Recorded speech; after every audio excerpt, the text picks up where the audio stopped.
Grind won't stop, hustle won't quit. Grind won't stop, hustle won't quit. Grind won't stop, hustle won't quit. That's all I needed to see. I'm like, he named some streets. I've been on them streets. He went to that school. Let me tell you something. I'm reading Dr. Ben Carson, and while I'm reading the book, I'm walking the street. I've been up Finco. I've been on the west side of Detroit. I'm like, my man came from Detroit. His father walked out of his life like my father walked out of mine, and he's the #1 neurosurgeon in the world. If Ben Carson can do it, I can do it.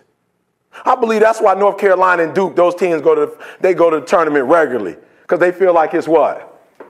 It's a part of their culture. All right, so I'm teaching this class at Michigan State, right? And we're doing stereotypes in our community, in this country. And so we talking about then what? And then the young Asian says, well, he stands up, well, one of the stereotypes they have of Asians is that we just smart in everything, and I'm not good in math. And I'm like, whoa, let's talk about it. Because I'm your advisor, and I see you at every tutoring session.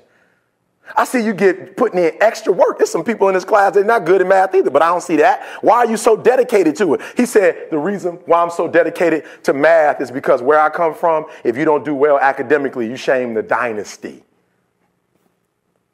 I said, the who? You know what I'm saying? I'm from Detroit. I ain't never heard that term before, right? Only on karate movies and stuff, right? My man said, you shame the dynasty. I'm thinking, how many people are in the dynasty? Like, take a guess. Like, when you hear dynasty, that sound like about 50 people to you? No. How many? Millions. Catch what I'm saying before I go. He had a certain level of expectation. Where I come from, if you go to Michigan State University, you ain't even got to take a class. If you from the hood, they geek that you there. But when you come from some other communities and you come, ain't nobody tripping because you got accepted into no school. Their expectations is you graduate, become a lawyer, a doctor, engineer. What's your expectations? That's a powerful statement right there, because one of the reasons you should be in this room and you should be wearing this gear is because there's nothing short, listen to me, there's nothing short of a championship. And I'm going to be honest, I'm not just giving him 50 because 50, watch this. He said what his expectations were, and when I look at your score, when I look at who putting up what, it seemed like you serious about that. Because you can talk it all day, but when you get on that court, what you talk and what you live, that's why Pac was one of the greatest ever. That's why Biggie was one of the greatest ever, because what they said, they backed up. How you got to hear what I'm telling you?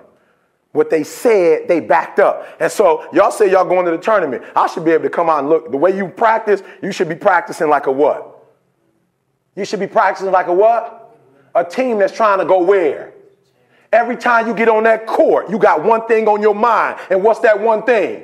Singleness of purpose. That means, listen to me, I don't know what it means to you. I don't even play basketball, but that means I come every single time on time. It means every time I come, I put in 120% or I don't come. Why? Because I'm trying to be the best. I don't go and speak for fun. When I get to a place, I'm trying to make sure I leave it all on the table. If it ain't good, it won't have nothing to do with me. Are you hearing what I'm saying?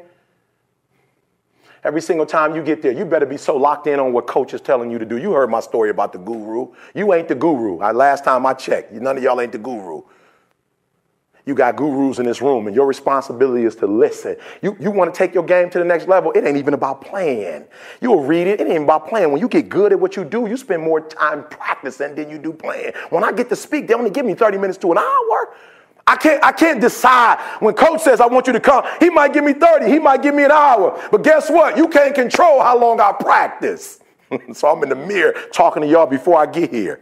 I'm in the shower talking to you before I get here. I'm on my way here making phone calls. I got my researchers doing my research, doing my homework so I can make sure what I say is right. Are you hearing what I'm saying? I'm practicing. I called a Chippewa who played football here, and I asked, what is it like to be a Chippewa? I study first. I prepare. I plan. Some of you plan. The only time you work hard is when you get the ball in your hand. You won't be a great until you do more without the ball in your hand than you do when the ball is in your hand. Get it.